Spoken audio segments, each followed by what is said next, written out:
मी तुमचा लाडका अमोल येटी तर आपल्या आजच्या मिनी ब्लॉग मध्ये सर्वांचं स्वागत आहे। भावानं मकाची ठिक्की वगैरे रात्री शिवून ठेवली बघा। सकाळी येऊन बघावं म्हणलं कोण चोरलेत का काय, मोजून घेतली नाही म्हणलं हिशोब बरोबर आहे। तर येजेला बोलवायला चाललेलो बघा आणि तेवढ्यात आपल्याला येजेचा फोन आला बघा। चल म्हणला मीच तुमच्या रानाकडे चाललोय आणि पिकअप बी आपल्या दोस्ताचंच होतं, त्यामुळे म्हणलं जरा पटापट भरून घ्यावं। आणि आपल्या गावातला फेमस गुंडाराजा आलता बघा पिकअप घेऊन। न वेळ घालवता सुरुवात केली बघा आपल्या कामाला। ऊन पण आता जास्त पडालतं। भावानं तुमचं काय भाडं असेल तर त्याला फोन करा, मी नंबर पण देतो। मी म्हणणार सुरुवातीला तर वेगळंच दाखवलं, तर बघा मग काय झालं।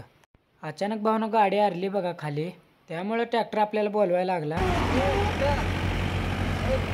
आज तर काय भावानं खरं नव्हतं, मका काढणे सिरीजचा आजचा लास्ट पार्ट होता बघा। त्यावर आम्ही गाडीवर पुढे जातो म्हणलो भावानं आणि वडील मागे यायलते। अडतीत आलो ना आपल्या मकाचं वजन वगैरे चालू होतं, मोठे टरकत बी भरालते बघा। तसंच त्या आडत मालकाला जसं कळलं मी ब्लॉगर आहे तर माझा एक व्हिडिओ घे म्हणले त्याने। दुकान चालू आहे, रेट चलो हिडितेವು चडचनूरा बर्री। आणि आता आपल्या मकाचं बिल चालू होतं। मिनी ब्लॉग संपलेला लाईक आणि सबस्क्राईब करून टाका। धन्यवाद।